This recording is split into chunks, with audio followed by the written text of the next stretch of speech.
మీ దగ్గర ఉన్న మాలలు భోజనాలు చేసిన తరువాత ఇక్కడ దీక్షాదారులు ఉంటారు వరుసన, వచ్చి వాళ్ళకిచ్చి వాళ్ళ చేత మాలలు మెడలో వేయించుకోండి. ఇందులో 21 రోజు లక్ష్మీదేవిని సాక్షాత్కరించే వ్రతం ఇది. అమ్మవారిని దర్శించుకోదలుచుకున్న వాళ్ళు, లక్ష్మిని సేవించదలుచుకున్న వాళ్ళు, భర్తలు భార్యలను జాగ్రత్తగా చూసుకోగలిగిన స్థితి ఉంటే వాళ్ళు లక్ష్మీ ఉపాసన తీసుకోండి. ఇంకా ఉపాసనకు ఎదురు లేదు. సకల విజయాలు ప్రాప్తిస్తాయి, సకల విజయాలు. అయితే అమ్మవారి ఉపాసన చేసే స్త్రీ మహిళమూర్తి ఇంటి పనులు, ఉదయం లేచి చిమ్మడం, పాత్రలు కడిగే పనులు చేయడానికి సాధ్యం కాదు. వంట చేయవచ్చు, వడ్డించవచ్చు, తక్కినవన్నీ మీరెవరన్నా చేయాల్సిందే. లక్ష్మిని లక్ష్మిగా చూడగలిగిన వాళ్ళు తాతక్కినవన్నీ మామూలుగా ఉంటాయి, నియమనిష్టలేముండవు. కానీ గౌరవంగా చూసుకోవాలి భార్యను. అలా చూడగలిగిన వాళ్ళు ఉండి అమ్మవారి ప్రత్యేక ఉపాసన చేయగలిగిన వారు ఉంటే, ఇక్కడ అమ్మవారు ఉన్నారు, భారతీయ అమ్మవారు ఉన్నారు. ఆమె వారికి ప్రత్యేకంగా ఆశీర్వదించి మంత్రం ఇచ్చి దీక్ష ఇస్తుంది. భోజనం చేసిన తర్వాత తీసుకోవచ్చు, లేదా ఇప్పుడైనా తీసుకోవచ్చు. దీక్ష చేసేటి వాళ్ళు దాని ప్రత్యేకత అంతా పుస్తకంలో రాసి ఉంటుంది. మహావిజయం ప్రాప్తిస్తుంది. భోజనం అనంతరము మాలలు వేసుకోవచ్చు. పిల్లలు పెద్దవాళ్ళు అందరూ వేసుకోండి. నేను తిరిగి మళ్ళీ 5 గంటలకు వస్తాను. నేను 2 రోజులు ఉంటానని నేను విజయవాడలో చెప్పాను. కలవాలనుకున్న వాళ్ళు ఉండగలిగితే ఉండండి. 5 నుంచి రాత్రి 10-11 దాకా ఉండి వెళ్ళి మళ్ళీ రేపు కూడా వచ్చి కలుస్తాను. వెళ్ళదలుచుకున్న వాళ్ళు వెళ్ళండి, కలవాలనుకుంటే ఉండండి. తప్పకుండా అందరినీ కలిసి మాట్లాడి పంపిస్తాను. మాలలు మాత్రం దీక్షాదారుల చేత వేయించుకోండి. శుభం. శుభప్రదులై ఆరోగ్యవంతులై అఖండ తేజోవంతులై వర్ధిల్లవలే. శుభం. నేను మళ్ళీ వస్తాను, కలుస్తాను. మీరు భోజనాలు చేయండి.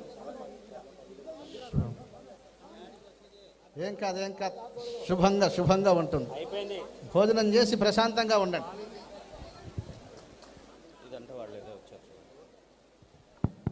దయచేసి అందరూ భోజనం చేసి సుఖంగా మీ ప్రయాణం చేయండి.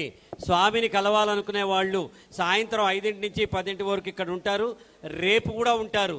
ఈ దగ్గర ప్రాంతాల వాళ్ళైతే రేపు రండి. దూర ప్రాంతాల వాళ్ళు భోజనం చేసి వచ్చిన తర్వాత ఇక్కడ వరుసగా గురుస్వాములు వాళ్ళందరూ కూర్చుని ఉంటారు.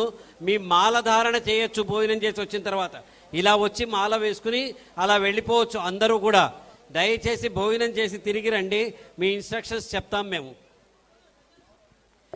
రామదూత స్వామికి, రామదూత స్వామికి, భగవాన్ శ్రీ రామదూత స్వామికి, భగవాన్ శ్రీ రామదూత స్వామికి. దత్తాత్రేయ స్వామివారి పుస్తకం ఉంటుంది. ఆ పుస్తకాలు ఇవాళ ప్రమీలమ్మవారు, ఆమె కుమార్తె గారు రమాదేవి అనే పాప వాటి జాగ్రత్తగా తీసుకొచ్చారు. ఉంచండి. అవి చిన్న పుస్తకాలు. ప్రతి ఒక్కరూ వెళ్ళేటప్పుడు ఆ పుస్తకాన్ని పట్టుకోండి. ఆ పుస్తకాన్ని తెరచి ఉదయాన్నే 2 పేజీలు చదవాలి. పిల్లలు ఉద్యోగాలు రానివ్వకుండా గ్రహాలు అడ్డుకునే విషయాలకు, వివాహాలు జరగవలసిన వివాహాలు జరగకుండా, మంచి సంబంధాలు రాకుండా మనుషులను హింసిస్తున్నటువంటి దుష్టగ్రహాలు, ఎన్నాళ్ళు తిరిగిన డాక్టర్ల దగ్గర కానీ, వైద్యుల దగ్గర కానీ, భూత వైద్యుల దగ్గర కానీ తగ్గని రుగ్మాదలు, మనిషిని బాధిస్తున్నటువంటి అనారోగ్య విషయాలు, కోట్లాది రూపాయలు సంపాదించుకోవలసినటువంటి అదృష్టము చేతిలో ఉన్నా ఒక్క అడుగు కూడా ముందుకు వేయనీయకుండా ఆపుతున్న బలీయమైన కర్మ. గ్రహాలను తీసేయవచ్చు, కర్మను తీసివేయటం ఏ భగవత్ తత్వంలో సాధ్యం కాదు. తనకు తానే తీసేసుకోవాలి. అలాంటి కర్మను నశింప చేయడం కొరకే అక్కడ యజ్ఞం జరుగుతుంది. రాత్రి 12 గంటలకు మొదలైనది. చేస్తున్న వాళ్ళంతా మహాశక్తి సంపన్నులు. వారు ఈ లోకంతో సంబంధం లేని వారు, ఆహార పానీయాలకు అతీతులు. ఇవాళ భక్తితో రండి, భక్తి లేకుండా రండి. ఈ వేణుదత్తాత్రేయ స్వామి ప్రాంగణంలో ఎవరైతే చేరి 2 చేతులు నమస్కరించి అయ్యా నాకు ఈ పని జరగాలి అని హృదయం తెరిచి ఎవరైతే అడుగుతారో మే 5 లోపలే వారి కార్యాలన్నీ విజయవంతమవుతాయి.